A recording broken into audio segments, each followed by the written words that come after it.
Operation BPL card ಆಹಾರ ಇಲಾಖೆ ಮುಂದಾಗಿದೆ ಆಪರೇಷನ್ ಮಾಡುವುದಕ್ಕೆ. ಇದು ಈಗ ಹಲವು ಗೊಂದಲ ಮತ್ತು ಗೋಜಲುಗಳಿಂದ ಕೂಡಿದೆ. ಹಲವರಿಗೆ ಅರ್ಹತೆ ಇದ್ದರೂ ಕೂಡ ಕಾರ್ಡ್ ಕ್ಯಾನ್ಸಲ್ ಆಗ್ತಾ ಇರೋದು ಹೊಸ ತಲೆನೋವನ್ನು ತಂದಿಡ್ತಿದೆ.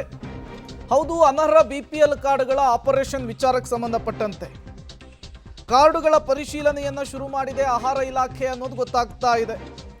ಅರ್ಹತೆ ಇರೋರಿಗೆ ಕಾರ್ಡನ್ನು ಕೊಡೋದಕ್ಕೆ ಪರಿಶೀಲನೆ ಆರಂಭಿಸಿದೆಯಂತೆ.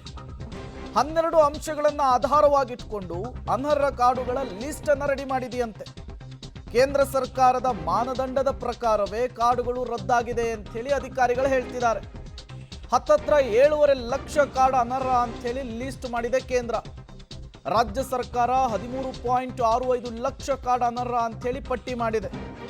ಇದರ ನಡುವೆ ಜನರ ಆಕ್ರೋಶ ಕೂಡ ಜಾಸ್ತಿ ಆಗ್ತಾ ಇತ್ತು. ನಮಗೆ ಅರ್ಹತೆ ಇದ್ರೂ ಕೂಡ ಬಿಪಿಎಲ್ ಕಾರ್ಡನ್ನು ಕ್ಯಾನ್ಸಲ್ ಮಾಡಿದ್ದಾರೆ ಎನ್ನುವಂತಹ ಕೂಗು ಜಾಸ್ತಿ ಆಗ್ತಾ ಇತ್ತು. ಇದರ ನಡುವೆ ಆಹಾರ ಇಲಾಖೆ ಎಚ್ಚೆತ್ತುಕೊಂಡಿದೆ. ಯಾರ್ಯಾರು ಅರ್ಹತೆಯನ್ನು ಹೊಂದಿದಾರೋ ಅವರ ಕಾರ್ಡುಗಳನ್ನು ಪರಿಶೀಲನೆ ಮಾಡುವುದಕ್ಕೆ, ಅರ್ಹತೆ ಇದ್ದಿದ್ದೇ ಆದರೆ ಅವರಿಗೆ ಕಾರ್ಡನ್ನು ಮರುಕಳಿಸುವಂತಹ ನಿಟ್ಟಿನಲ್ಲಿ ಮತ್ತೊಂದು ಹೆಜ್ಜೆಯನ್ನು ಮುಂದಿಟ್ಟಿದೆ. ಈ ಮೂಲಕ ಆಪರೇಷನ್ ಬಿಪಿಎಲ್ ಕಾರ್ಡ್ನಲ್ಲಿ ಉಂಟಾಗಿರುವ ಗೊಂದಲ ಗೋಜಲುಗಳನ್ನು ಬಗೆಹರಿಸುವಂತಹ ನಿಟ್ಟಿನಲ್ಲಿ ಆಹಾರ ಇಲಾಖೆ ಮತ್ತೊಂದು ಸ್ಟೆಪ್ ಅನ್ನು ಇಟ್ಟಿರೋದು ಸ್ಪಷ್ಟವಾಗಿ ಗೊತ್ತಾಗ್ತಾ ಇದೆ. ರಾಜ್ಯದ ಉದ್ದಗಲಕ್ಕೂ ಕೂಡ ಲಕ್ಷ ಸಂಖ್ಯೆಯ ಕಾರ್ಡುಗಳು ಈಗಾಗಲೇ ಕ್ಯಾನ್ಸಲ್ ಆಗಿದ್ದಾವೆ.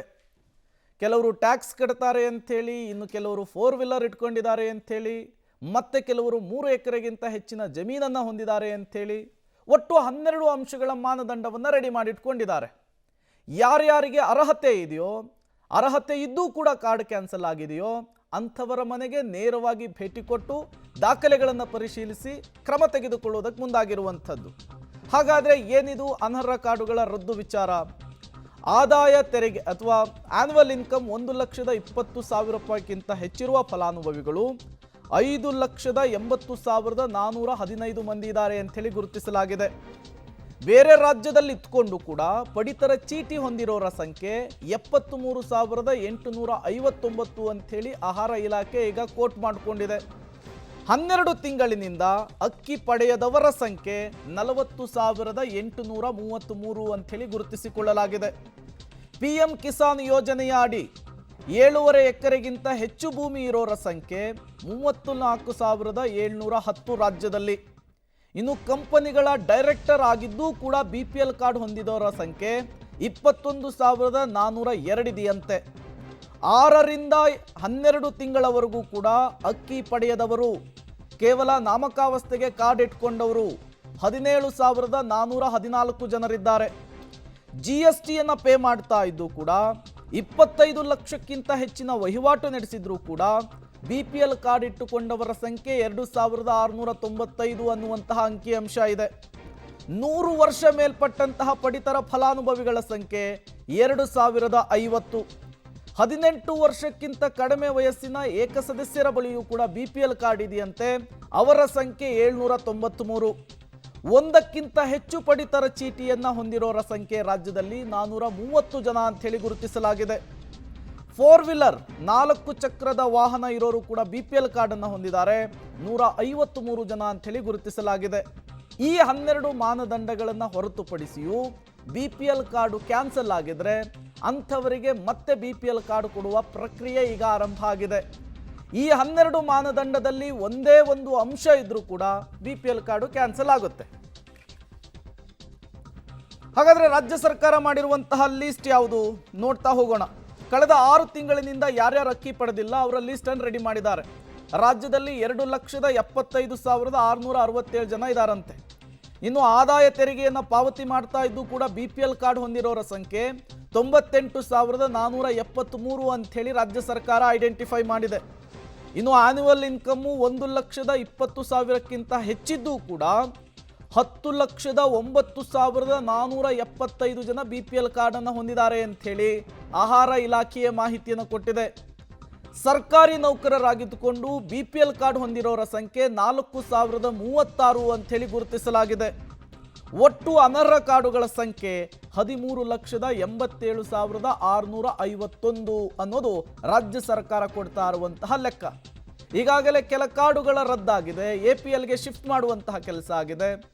ಇನ್ನೂ ಕೆಲ ಕಾರ್ಡ್ಗಳು ಬ್ಯಾಲೆನ್ಸ್ ಇದೆ. ಇದರ ನಡುವೆ ಇವತ್ತಿನಿಂದ ಈ ಪ್ರಕ್ರಿಯೆ ಆರಂಭ ಆಗಿದೆ. ಡೀಟೇಲ್ಸ್ ಕೊಡೋದಕ್ಕೆ ಲೋಕೇಶ್ ನೇರ ಸಂಪರ್ಕದಲ್ಲಿ ಜಾಯಿನ್ ಆಗಿದ್ದಾರೆ. ಲೋಕೇಶ್, ಆಪರೇಷನ್ BPL ಕಾರ್ಡು ಕೇಂದ್ರ ಸರ್ಕಾರದ್ದೊಂದು ಲೆಕ್ಕ, ರಾಜ್ಯ ಸರ್ಕಾರದ ಮತ್ತೊಂದು ಲೆಕ್ಕ. ಒಂದಿಷ್ಟು ಜನ BPL ಫಲಾನುಭವಿಗಳಿದ್ರೂ ಕೂಡ, ಅರ್ಹತೆ ಇದ್ದರೂ ಕೂಡ ಈ ಮಾನದಂಡಗಳ ಮೂಲಕ ಕಾರ್ಡನ್ನು ಕಳ್ಕೊಂಡು ಅವರು ಗೊಂದಲಕ್ಕೆ ಸಿಲುಕೊಂಡಿದ್ರು.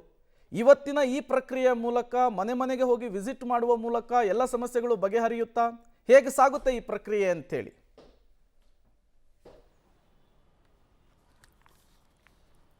ಪ್ರೇಮ್, ಈಗ ಕೇಂದ್ರ ಸರ್ಕಾರ ಮತ್ತು ರಾಜ್ಯ ಸರ್ಕಾರ ಕೊಟ್ಟಿರುವಂಥ ಲಿಸ್ಟನ್ನು ಆಹಾರ ಇಲಾಖೆ ಅಧಿಕಾರಿಗಳು ತೆಗೆದುಕೊಂಡು ಹೋಗಿ ಮನೆಯ ಬಳಿ ಪರಿಶೀಲನೆ ಮಾಡ್ತಾರೆ. ಅವರಿಂದ ದಾಖಲಾತಿಗಳನ್ನು ಸಂಗ್ರಹವನ್ನು ಮಾಡ್ತಾರೆ. ಪ್ರಮುಖವಾಗಿ ಆಧಾರ್ ಕಾರ್ಡು ಮತ್ತು ಇನ್ಕಮ್ ಸರ್ಟಿಫಿಕೇಟು, ಪ್ರತಿ ಮನೆ ಸದಸ್ಯರ ಇನ್ಕಮ್ ಸರ್ಟಿಫಿಕೇಟನ್ನು ಕಲೆಕ್ಟ್ ಮಾಡಿ ಅವರು ಅದನ್ನು ಪರಿಶೀಲನೆ ಮಾಡ್ತಾರೆ. ಇವರ ಕಾರ್ಡು APL ಇಂದ BPLಗೆ ಶಿಫ್ಟ್ ಆಗಲಿಕ್ಕೆ ಏನು ಕಾರಣ? ಇರುವಂಥ ಕಾರಣ ಆದಾಯ ತೆರಿಗೆ ಪಾವತಿದಾರರ, ಅಥವಾ ಕಳೆದ 6 ತಿಂಗಳ ಅಕ್ಕಿ ತೆಗೆದುಕೊಂಡಿಲ್ವಾ, ಅಥವಾ ಇನ್ನಿತರ ಮನೆ ಒಳಗಡೆ ಏನಾದರೂ 4 ವೀಲರ್ ವೆಹಿಕಲನ್ನು ಇಟ್ಕೊಂಡಿದ್ದಾರಾ, ಮತ್ತು PM ಕಿಸಾನ್ ಯೋಜನೆ ಅಡಿ 7.5 ಎಕರೆ ಜಮೀನನ್ನು ಹೊಂದಿದ್ದಾರಾ, ಈ ಎಲ್ಲ ಮಾನದಂಡಗಳನ್ನು ಕೂಡ ಪರಿಶೀಲನೆ ಮಾಡ್ತಾರೆ. ಇಲ್ಲಿ ಪ್ರಮುಖವಾಗಿ ಗಮನಿಸಬೇಕಾಗಿರೋ ವಿಚಾರ ಅಂತಂದರೆ, ಕೇಂದ್ರ ಸರ್ಕಾರ 7.5 ಲಕ್ಷ ಕಾರ್ಡುಗಳನ್ನು ಅನರ್ಹರು ಅಂತೇಳಿ ಗುರುತು ಮಾಡಿದೆ. ಇಲ್ಲಿ ರಾಜ್ಯ ಸರ್ಕಾರ 13,87,000 ಕಾರ್ಡುಗಳನ್ನು ಅನರ್ಹರು ಅಂತ ಗುರುತು ಮಾಡಿದ್ದಾರೆ. ಇಲ್ಲಿ ಒಂದು ಪಾಯಿಂಟ್ ಅರ್ಥ ಆಗ್ತಾ ಇಲ್ಲ. ಕೇಂದ್ರ ಸರ್ಕಾರ ಈಗಾಗಲೇ ವಾರ್ಷಿಕ ಆದಾಯ 1,20,000 ವಾರ್ಷಿಕ ಆದಾಯ ಇರುವಂಥವ್ರು 5 ಲಕ್ಷ ಅಂತೇಳಿ ಕೇಂದ್ರ ಸರ್ಕಾರ ಹೇಳುತ್ತೆ. ಆದರೆ ಇದೇ ರಾಜ್ಯ ಸರ್ಕಾರ ರಾಜ್ಯದಲ್ಲಿ 1,20,000 ವಾರ್ಷಿಕ ಆದಾಯ ಇರುವವರ ಸಂಖ್ಯೆ 10 ಲಕ್ಷ ಅಂತೇಳಿ. ಹಾಗಾದರೆ 5 ಲಕ್ಷ ಎಕ್ಸ್ಟ್ರಾ ರಾಜ್ಯ ಸರ್ಕಾರ ಎಲ್ಲಿ ಸೇರಿಸ್ತು ಅಂತ ಪ್ರಶ್ನೆ ಮೂಡ್ತಾ ಹೋಗುತ್ತೆ. ಈ ರೀತಿ ವಾರ್ಷಿಕ ಆದಾಯವನ್ನು ಇಟ್ಕೊಂಡು ಮತ್ತೊಂದಷ್ಟು ಕಾರ್ಡುಗಳನ್ನು ಅನರ್ಹ ಮಾಡಲಿಕ್ಕೆ ರಾಜ್ಯ ಸರ್ಕಾರ ಹೊರಡ್ತಾ ಎನ್ನುವಂಥ ಪ್ರಶ್ನೆ ಮೂಡ್ತಾ ಹೋಗುತ್ತೆ. ಕೇಂದ್ರ ಸರ್ಕಾರ 5 ಲಕ್ಷ ಅಂತೇಳಿ ಫೈಂಡ್ ಔಟ್ ಮಾಡಿದರೆ ರಾಜ್ಯ ಸರ್ಕಾರ ಯಾಕೆ 10 ಲಕ್ಷ ಅಂತೇಳಿ ಫೈಂಡ್ ಔಟ್ ಮಾಡ್ತಾ ಇದೆ ಅನ್ನುವಂಥ ಪ್ರಶ್ನೆ ಮೂಡ್ತಾ ಹೋಗುತ್ತೆ. ಕೇಂದ್ರ ಸರ್ಕಾರ 12 ಮಾನದಂಡಗಳನ್ನ ಇಟ್ಕೊಂಡು ಅನರ್ಹರು ಅಂತ ಲಿಸ್ಟ್ ಔಟ್ ಮಾಡಿದೆ. ರಾಜ್ಯ ಸರ್ಕಾರ ಬರೀ 4 ಮಾನದಂಡಗಳನ್ನ ಇಟ್ಕೊಂಡು ಅನರ್ಹರು ಅಂತೇಳಿ ಲಿಸ್ಟ್ ಔಟ್ ಮಾಡಿರುವಂಥದ್ದು. ಅದು ತೆರಿಗೆ ಪಾವತಿದಾರರು, ಮತ್ತು 6 ತಿಂಗಳಿಂದ ಅಕ್ಕಿಯನ್ನು ತೆಗೆದುಕೊಳ್ಳದೇ ಇರುವಂಥವ್ರು, ವಾರ್ಷಿಕ ಆದಾಯ 1,20,000 ಇರುವಂಥವ್ರು, ಮತ್ತು ಸರ್ಕಾರಿ ನೌಕರರು. ಈ 4 ಮಾನದಂಡಗಳನ್ನು ಮಾತ್ರ ರಾಜ್ಯ ಸರ್ಕಾರ ಪರಿಗಣನೆಗೆ ತೆಗೆದುಕೊಳ್ತಾ ಇರುವಂಥದ್ದು. ಒಟ್ಟು ಕೇಂದ್ರ ಮತ್ತು ರಾಜ್ಯ ಸರ್ಕಾರ 2 ಸರ್ಕಾರಗಳನ್ನು ಸೇರಿ 21,80,000 ಕಾರ್ಡುಗಳು ಅನರ್ಹ ಅಂತೇಳಿ ಪರಿಶೀಲನೆ ಮಾಡಲಿಕ್ಕೆ ಮುಂದಾಗ್ತಾ ಇದ್ದಾರೆ. ಅಂತಹ ಕಾರ್ಡುಗಳನ್ನು ಪರಿಶೀಲನೆ ಮಾಡಿ ಯಾರು ಅರ್ಹರಿದ್ದಾರೆ ಅಂಥವ್ರಿಗೆ ಕಾರ್ಡ್ ಕೊಡಲಿಕ್ಕೆ ಈಗ ಹೊರಡ್ತಾ ಇರುವಂಥದ್ದು. ಆಹಾರ ಇಲಾಖೆ ಒಂದು ಸ್ಪಷ್ಟಪಡಿಸಬೇಕಾಗತ್ತೆ. ಕೇಂದ್ರ ಸರ್ಕಾರವೇ ವಾರ್ಷಿಕ ಆದಾಯ 1,20,000 ಇರುವಂಥವ್ರು ಬರೀ 5 ಲಕ್ಷ ಅಂತ ಹೇಳಿದ್ರೆ, ರಾಜ್ಯ ಸರ್ಕಾರದ ಆಹಾರ ಇಲಾಖೆ ಮಾತ್ರ 10 ಲಕ್ಷ ಇದ್ದಾರೆ ಅಂತ ಹೇಳ್ತಾ ಇದೆ. ಹಾಗಾಗಿ ಅಲ್ಲಿ ವ್ಯತ್ಯಾಸ ಆಗ್ತಾ ಇದೆ. ಇದರಿಂದ ಏನಾದರೂ ಅರ್ಹರ ಇರ್ತಕ್ಕಂಥ ಕಾರ್ಡುಗಳು ಡಿಲೆಟ್ ಆಗ್ತವೆ ಅನ್ನುವಂಥ ಅನುಮಾನಗಳು ಕೂಡ ಮೂಡ್ತಾ ಹೋಗುತ್ತೆ. ಇದರ ಬಗ್ಗೆ ಆಹಾರ ಇಲಾಖೆನೇ ಕ್ಲಾರಿಫಿಕೇಶನ್ ಕೊಡಬೇಕಾಗುತ್ತೆ. Prem, okay, thank you Lokesh ತಮ್ಮೆಲ್ಲ ಮಾಹಿತಿಗಾಗಿ.